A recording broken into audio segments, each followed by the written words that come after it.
नमस्कार, राष्ट्र धर्म में आपका स्वागत है। देखिए, अभी आप लोगों ने देखा होगा बुराड़ी के अंदर एक क्रिश्चियन स्कूल के अंदर किस प्रकार बच्चों को मैनिपुलेट किया जा रहा था, किस तरीके से उनको सॉफ्ट धर्मांतरण की ओर धकेला जा रहा था। उन बच्चों का धर्मांतरण की ओर जागरूक किया जा रहा था कि किस प्रकार अपने धर्म से वो लोग कटे और क्रिश्चियन धर्म की ओर वो लोग आगे बढ़े।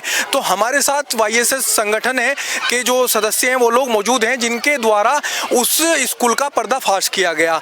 तो आइए जानते हैं इनसे कि आखिर जो मामला हुआ बुराड़ी के स्कूल में क्या मामला था। पहले तो आप अपना नाम बताइए।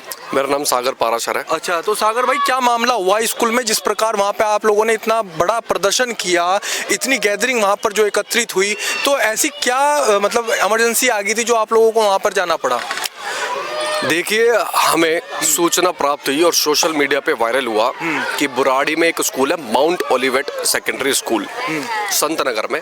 वहाँ पे छोटे बच्चों को कलावा बांधने पर रोक, टीका लगाने पर रोक, सुबह स्कूल आरंभ होने से पहले बाइबल के कोट पढ़ाते थे, एंडिंग में बाइबल के कोट पढ़ाते थे और जो नहीं करता था उसे उठक बैठक लगवाते थे। अच्छा। ऐसे छोटे छोटे बच्चों को प्रताड़ित किया जा रहा था। माइंड वॉशिंग किस प्रकार से की जा रही थी कि ब्राह्मण गंदे होते हैं, हिंदू धर्म में ऊंच नीच है, ऐसा करके, और क्रिश्चियनिटी को ज्यादा बढ़ावा देने का कार्य कर रहे थे। अच्छा।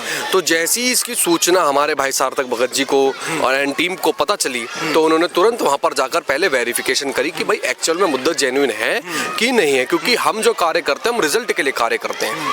ठीक है जी। जैसे ही हमने वेरीफाइड करा और सारी चीजें डिटेल्स कंफर्म्ड हुई कि हाँ भाई एक्चुअल में ऐसा ही कंसर्न है, तो हमने वीडियो बनाकर जारी करी और हमने सीधा आह्वान करा कि इस स्कूल पर 10 बजे हम घेराव करेंगे और दिन हमने तय कर दिया। अच्छा। और उसी दौरान हमारी YSS की समस्त टीम वहां पर और समस्त आसपास के पेरेंट्स जन पहुंचे। अच्छा। हमने वहां पर जाकर विरोध दर्ज करा और हमने मान्यता रद्द करवाने तक की धमकी दिया। आपको मैं बता दूं, उस वक्त वहां पे एजुकेशन बोर्ड के लोग, DCP साहब समेत सभी लोग वहां पर मौजूद थे और हमारी जो मांगे थी वो मान्य हुई। आइंदा से उस स्कूल में कोई भी किसी भी बच्चे को ना टीका लगाने के लिए रोक की जाएगी, ना कलावा बांधने से रोका जाएगा। और बकायदा बाइबल पढ़ने पर भी हमने वहां पर प्रतिबंध लगा दिया कि स्कूल में पढ़ाना है संविधान पढ़ाओ, कानून पढ़ाओ, और कोई कोर्ट पढ़ाना है तो संविधान और कानून की धाराएं पढ़ाओ।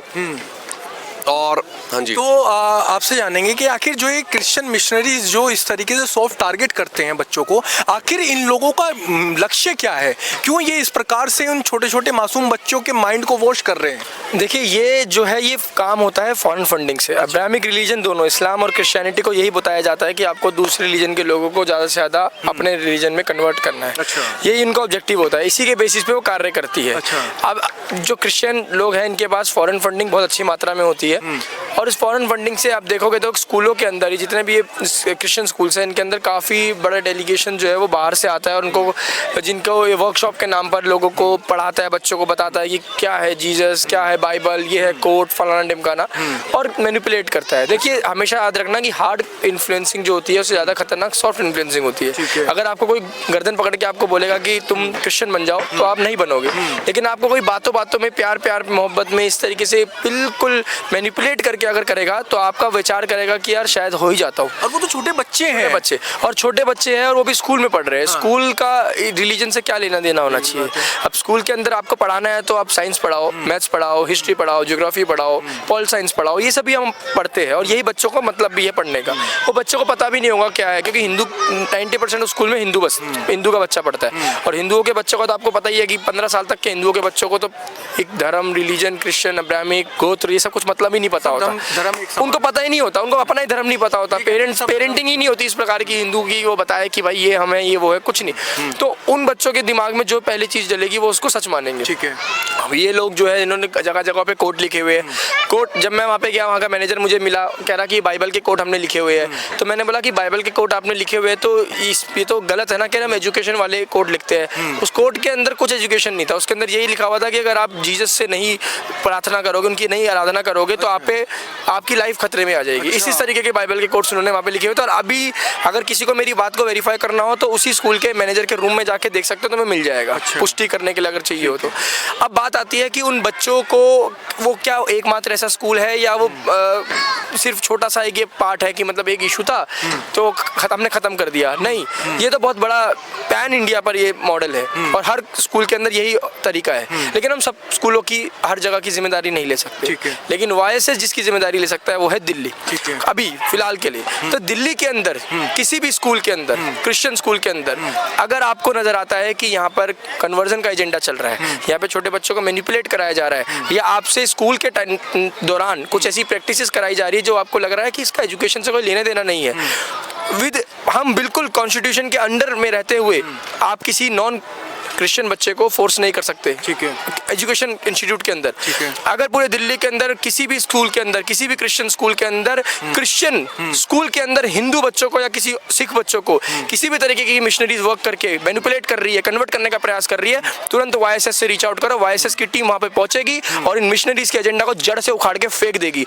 और मैं आपको फिर बता दूं कि कोई भी बच्चा अगर ये सुन रहा है वो इसी तरीके के स्कूलों में पढ़ता है तो आपको डरने की जरूरत नहीं है। आप बुराड़ी के स्कूल के अंदर YSS ने जो काम किया उससे पूरे ऑलरेडी आपका स्कूल जो है वो समझ गया होगा कि ये किस तरीके का यूथ है। ये यूथ गेट के बाहर आके धरना देकर या नारेबाजी करके चले नहीं जाएगा, ये यूथ जाएगा मैनेजमेंट के पास, जाएगा जड़ से उसका इलाज ढूंढेगा और ऐसा भय पैदा कर देगा कि क्रिश्चियन मिशनरीज को चलाने वाले अगर विदेश में बैठ के भी फंड देंगे या एजेंडा चलाएंगे ना तो उनकी भी रात की नींद उड़ा देंगे। ऐसा YSS का यूथ है। क्यों? ये यूथ जो है वो पढ़ा लिखा यूथ है, ये यूथ के अंदर जो है वो महिलाएं है, इस यूथ के अंदर जवान लोग हैं, इस यूथ के अंदर हर वो तरीके का तबका है जो सिर्फ अपनी सोसाइटी के लिए, अच्छे समाज के लिए लड़ना जानता है। तो दिल्ली के अंदर किसी भी प्रकार के आपको इस तरीके की स्कूल के अंदर गतिविधियां नजर आती है तो बेझिझक होके आप हमसे रीच आउट करो, बाकी काम हमारा। चलिए, तो आप भी बोलना चाहेंगे कुछ इस पे कि जिस प्रकार ये मिशनरीज के द्वारा टारगेट किया जाता है बच्चों को, तो क्या लगता है अंत में केवल ऐसे जो स्कूल्स हैं उनको आप क्या निर्देश देना चाहेंगे? देखो, उनको यही निर्देश है कि अगर ये धर्म के खिलाफ या जो एजुकेशन बोर्ड जो निर्धारित करती है शिक्षा को, उसके खिलाफ अगर कोई भी चीज़ पढ़ाई जाती है तो YSS अपना कड़ा रुख रखेगा और उनको सबक सिखाने का काम YSS करेगा, और मैं सभी जो ऐसे स्कूल हैं या चाहे वो इस्लामिक हो या चाहे जो भी हो, नॉर्मल स्कूलों में ना इस्लामिक शिक्षा को बढ़ावा दिया जाएगा, ना किसी प्रकार की अदर शिक्षा को बढ़ावा दिया जाएगा। जो एजुकेशन बोर्ड निर्धारित करती है शिक्षा को, उस शिक्षा को पढ़ाना अनिवार्य होगा इनको।